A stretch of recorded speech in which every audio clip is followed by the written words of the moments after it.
up to the book of Malachi. Okay? So this course, what is the course description? This course provides an overview of the author's books, genre, storyline, and theology of the Old Testament. And the students will be equipped and challenged to correctly interpret and apply Old Testament to their life and ministry. Course objective, of course, meron tayong tatlong area kung saan natin dapat i-apply itong Old Testament survey na matututunan natin in this subject. So, una po dyan is the cognitive. So, ano nga ba yung cognitive? Cognitive goals focus on acquiring knowledge, understanding concepts, and developmental skills such as critical thinking and problem solving. So, what we are expecting when it comes to cognitive objective of this course. Una, the student will be able to identify the author's individual books and various literary genres. Example dito is yung historical narrative, poetry, and prophecy that is found within the Old Testament. Also, the students will be able to articulate and the overarching storyline, key theological themes, kasi I believe naman na there are some um, theological studies na makikita natin within the Old Testament. Okay, so we will present key theological themes that is present throughout the Old Testament. Also, the students will be able to explain foundational principles and methods for correctly interpreting the Old Testament text. So, last sa ating cognitive is the students will be able to recall significant historical and cultural context relevant to the understanding of the Old Testament. So, ayan po yung mga matututunan, makukuha nating objective when it comes to the our critical thinking and the problem solving when we are studying Old Testament survey. Also sa affective objectives. So the affective goals to pertain emotions and attitude, developing positive feelings, fostering empathy, and cultivating open-mindedness. So what will the student be able after studying this subject or course? The student will develop a deeper appreciation for the Old Testament as foundational to the Christian faith and understanding. Second, student will cultivate a desire to engage regularly and thoughtfully with the Old Testament scriptures. And also, the student will grow in their understanding of God's character and redemptive plan as revealed in the Old Testament. Also, you will be challenged to integrate Old Testament truths to your personal worldview and spiritual formation. Also, in vocational, the goal nito is to relate individuals' motivation, apply knowledge, setting objectives, planning, and acting. Also, the students will demonstrate the ability to apply all Testament principles. So ito naman po talaga mga pamanggagawa ang mahalaga. Pag uh, nag-aaral tayo when it comes sa Bible school, hindi ito kabisaduhin. Lagi ko po sinasabi, hindi po kabisaduhin ng Bible school. Lagi pong how will you apply yung inyong matututunan in those subjects na pinasukan ninyo in the Bible school na hindi kung ano yung nakabisado mo. Maybe tayo mismo marami tayong alam theologically, pero how can we apply, right? So the student will demonstrate the ability to apply Old Testament principles in teaching contemporary life situations. Students will be utilize or equipped to utilize the understanding of the Old Testament in various ministries or ministry contexts. Also, the student will commit to ongoing study and personal application of the Old Testament throughout their lives. And the student will be motivated to share the relevance and message of the Old Testament to others. Sorry, hindi pala ako naka-on cam. Ayan, para po makita para po makita niyo ako. So yun po. Actually, that is the glimpse ng ating course syllabus sa Old Testament survey. So, syempre po, lagi po in the first day of the class, ito po ay laging hindi po mawawala is getting to know your professor. And since this is my first time to teach here in Mobile Bible School, so I will introduce myself first. Sino po ka? Si Prof. Errol Navarro. So, ayan. Ako po ay from Antipolo City. Sino po mga taga-Antipolo dito? Raise your hands. Ayan. So, yung mga malapit sa Antipolo, maybe Marikina, Paras, ano po bang malapit sa Antipolo? Taytay, ayan. So, pwede po tayo mag-fellowship. Also, ayan, next. Ayan, so may dalawa po akong anak. Isa pong 4 years old and isa pong 3 years old. So, yung 4-year-old ko po is babae and yung 3-year-old ko po is lalaki. Ayan. Next. Yan, I am currently, so ako po yung nagtatrabaho aside from the ministry. I am an accounts receivable specialist to a US healthcare company I am on the hospital side. So I am responsible for those accounts for those money na sinubmit ng hospital sa mga insurance. And I know some of the codings and medical diagnosis, medical diagnosis and procedures. So meron po akong konting alam dyan since I am from the US healthcare company. Also, ako po ay isa po sa mga associate pastor ng Global Surge Worship Center in Masinag. Yan po ay sa may Lower Antipolo. Next. Ayan, I am an ordained pastor po ng Licensed Association of Mobile Bible School or yung LAMPS, which is yan po sama-sama, meron pong mga chaplain dyan, meron pong mga Bible teacher and mga pastors as well. So sa mga hindi pa po member, you can ask Doc Eric for that. And also, I am currently teaching po sa Global Life University. Actually, I am teaching since 2022. Pagka-graduate ko pa. And I teach various subjects such as Greek, systematic theology. So, ang theology po kasi sa Global Life University is hiwa-hiwalay po. So, yan. I currently teaching anthropology and hamartiology. So, ayan po. And also, I graduated at Global Life University with BA or tawag dito, Bachelor of Arts in Biblical Studies noon pong 2022. And I am very proud to say na ako po ay graduate ng Master of Theology ng one of the pioneer class at the Mobile Bible School. Ito lang pong year na to. Ayan. So, kaya po, since kilala nyo na po ako, ayan po ang aking pagkatao. So, punta po tayo sa preview ng Old Testament. Actually po, ito pong lesson na to, or ito pong subject na to is nahahati sa 5. I didn't share earlier.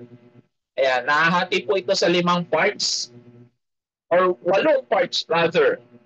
So ang ating module for this day is about the preview, syllabus orientation, introduction to Old Testament survey. Ito po yung general, what we are expecting in this subject and how to the Old Testament canonized or formed rather. And also, the second one is the Pentateuch. Yan, dito po natin pag-aaralan ng Genesis, Exodus, Numbers, and Deuteronomy. Ayan, and next, the possession. So, next part po nito kasi historical books na po ito. So, dito po natin pag-aaralan ang Joshua, Judges, Ruth, 1st and 2nd Samuel, and 1st and 2nd Kings. And then next, the preservation. Dito natin pag-aaralan ng 1st Chronicles, Ezra, Nehemiah, and Esther. Also, on the part 5, pag-aaralan naman po natin ng poetical books. Ito po yung Job, Psalms, Proverbs, Ecclesiastes, and Songs of Solomon. 6, we have the major prophets. So pag-aaralan po natin dito ang Book of Isaiah, Jeremiah, Lamentations, Ezekiel, and Daniel. And then part 7 will be proclamations, minor prophets, Hosea, Joel, Amos, Obadiah, Jonah, and Micah. And also last will be the promises. So we will be studying the part 2 of the minor prophets. Those are the books of Nahum, Habakkuk, Haggai, Zechariah, and Malakay. So I hope mga kapatid, mga kamanggagawa na you are excited in this subject. Sino pong excited dito? Say amen po. Amen. Amen. Amen. Amen. Amen. So let us have a background of the Old Testament. The preview. Ayan. So, mayroon akong question dito. Have you ever wondered about the oldest and most important stories in the world? Sino pong, siguro meron na po kayong nabasa na mga stories, mga lumang storybooks na alam niyo such as Odyssey, yung mga sulat ni Homer, sulat ni Plato, etc., etc. And the ones that shape culture for thousands of years, malamang nakapagpasa na tayo ng mga historical books such as the Philippine history, US history, or world history. Ito po ay madalas nating pag-aralan sa social science or araling panlipunan in our high school days. Ano po? Pero ngayon mga kapatid, mga kamanggagawa, we are going to begin an incredible journey through the Old Testament. And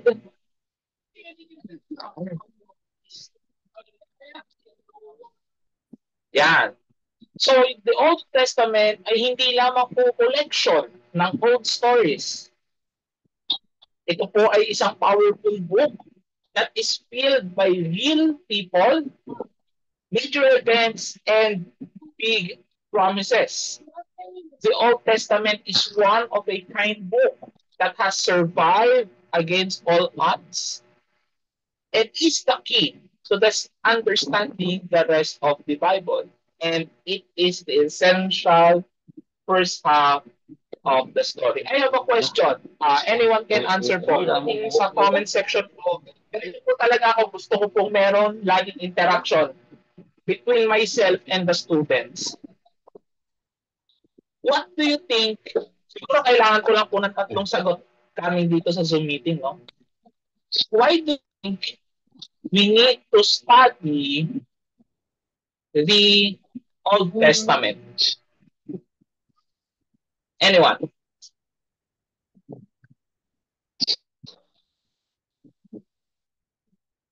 Since sabi ng iba, We are already in a church age.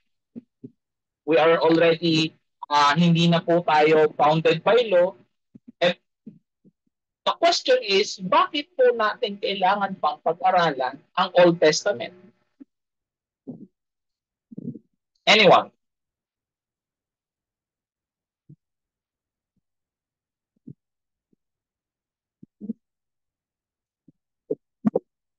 Going once? Wala po. Wala po akong kausap. Sige po. Pastor, maingay lang dito, hindi ako makasagot eh. Sige lang po.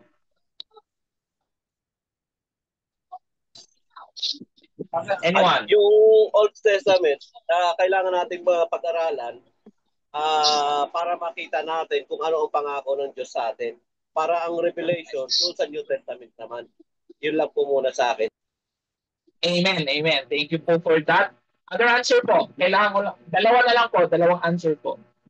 To know the truth about God's command to all people. Ayan. Thank you po. Last, sino pong pwede? Yun lang mga nasa Facebook Live po. Pwede din po kayong mag-comment. Papasahin ko po yan later. Sige po. Going once. Hello po. Going twice. Sige po. Hello? Hello po.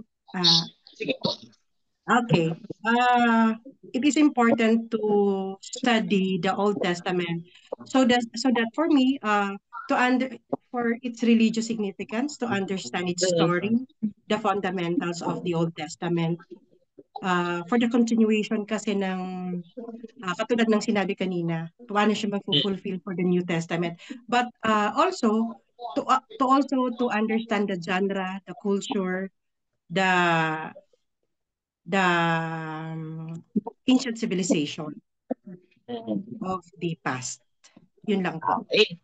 Thank you po. Yun po. Sorry po, lagi po talaga ako ganito. Kahit po sa Bible school na pinagtuturuan ko, lagi po ako merong question para meron po tayong interaction. Baka po kasi natutulog na po tayo. Ganyan po ako nung nasa nasa Bible school ako pag online eh. Dulog po minsan eh. Ayan, sige po. Tuloy po tayo mga kapatid. Ayan, so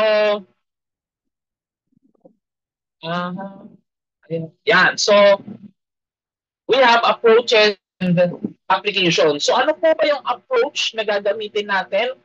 And how do we apply those approaches in our lesson? Una po, meron po kasing iba't ibang ways to study the Bible, or when we say surveying the Bible itself, especially the Old Testament, and also syempre po sa New Testament. That's why meron pong mga subject na to in a Bible school or in a seminary para magkaroon tayo ng tinatawag na bird's eye view. Kumbaga, let us see it. Let us explore it on the top of it. Diba? Para mas excited tayo, mas exciting na pag-aralan natin siya. Na para mas maingganyo tayong buksan yung ating mga Bible from cover to cover. Ano po ba itong mga approaches na to? Una, we have the synthetic approach.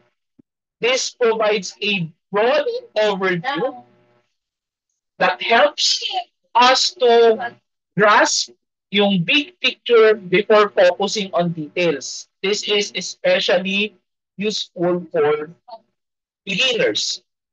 Pangalawa, we have the analytical approach. It involves a detailed verse-by-verse study for a deep understanding.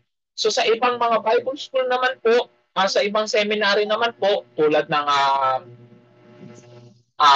BTS, ayan, meron silang merong mga subject doon na bukod yung Pentateuch, bukod yung historical books, bukod yung poetical, para mapag-aralan to analyze, from the word analytical, to analyze a detailed verse-by-verse study para mas ma-deepen yung understanding natin why this book written, ano yung nais iparating ng author, para mas magamit natin siya in a better hermeneutical or exegetical approach sa ating mga Bible interpretation. Next is a topical or doctrinal approach.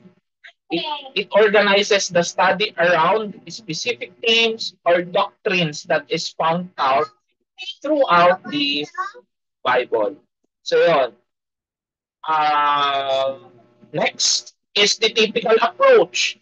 It is going to examine the symbols and types in the Old Testament that foreshadow truths and are revealed in the New Testament. So sa typical naman, medyo pinagko-contrast yung dalawang testament, the Old Testament and the New Testament. So yan po yung mga example ng approaches in studying or surveying the Bible. Pero po sa atin pong lesson or sa atin pong course, we will be using the synthetic approach para magkaroon tayo ng foundational understanding of the Old Testament. Prof, bakit po ganito? Kasi if we go, let us go here, if we go to an analytical approach, mga kapatid, sa pag-aaral natin ng survey or Old Testament survey, magiging mahaba po ito. And also, meron po kasing mga subject or meron pong mga subject na tatamaan ang bawat isa. Katulad ng kung mag-verse by verse po tayo ng Genesis, may tatamaan pong isang subject which is yung study of Genesis chapter 1 to 11.